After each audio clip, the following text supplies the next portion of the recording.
इसके अपराधों का अवगत कराओ जरा। प्रभु ये एक तांत्रिक है, ये हर दिन एक मासूम बच्चे की बलि देता है। फिर तो हम दंड देने की शुरुआत इसी से करेंगे। इसे कठोर से कठोर दंड मिलना चाहिए। पहले इसे गरम तेल में फेंको।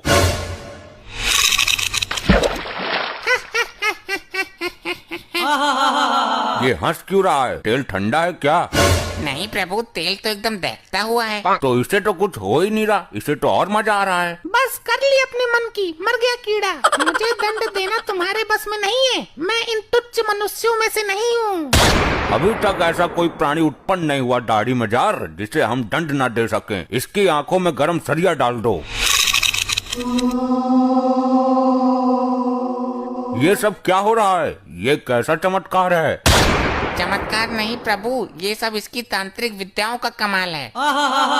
तुम्हारी अकल पर पत्थर पड़ गया चित्रगुप्त। इसकी तांत्रिक विद्याएं उसी क्षण खत्म हो गई थी जब इसने शरीर त्यागा था। नहीं प्रभु, ये टुच्चू मुच्चू तांत्रिक नहीं है। इसकी विद्याएं इतनी प्रबल हैं कि मृत्यु के उपरांत भी इसका साथ दे रही हैं। क्या मतलब? यदि ऐसा है तो इसको दंड देना बड़ा कठिन हो जाएगा।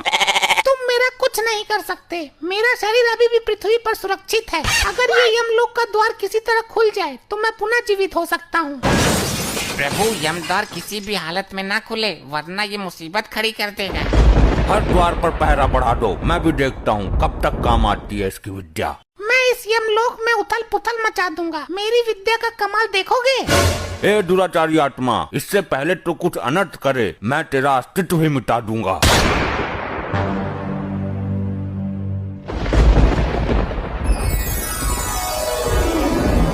अबे कौन है यो? मिला कहाँ से ये?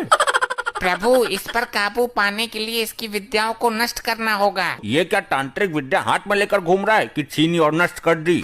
तो कुछ तो करो प्रभु, काबू में तो करो इसे। काबू में तो कर ही लूंगा मैं, आखिर यम है हम। ले हो गया काबू में। वाह प्रभु वाह, बहुत उछल रहा था। उल्टा लटका दो इसे भट्टी के ऊपर। ये क्या किया इसने? ये क्या किया नहीं, अब ये क्या कर रहा है वो देखो। हे, यमलोक की संपत्ति का नुकसान क्यों कर रहे हो? जिन विद्याओं का प्रयोग मैं पृथ्वी पर नहीं कर सकता, उन बची हुई विद्याओं का प्रयोग करने का कीड़ा मुझे सर में जोर मार रहा है। अबे तो सर पत्थरों में डालकर मर। यमलोक की संपत्ति को नुकसान पहुंचाने का तुम्हें कोई अधिकार नहीं है, रिचर्ड मानवीय आत्मा। अब मैं यमद्वार को तोड़ने जा रहा हूँ। मुझे दोबारा जीवित होना है। ठहरो मानव, जो एक बार मृत्यु को प्राप्त कर लेता है वो दोबारा जीवित नहीं हो पाता है। मैं होऊंगा दोबारा जीवित। ये तो सुन के राजी ही ना है, अब क्या करें? अब तो ब्रह्मदेव ही कुछ कर सकते हैं। हे परम पिता।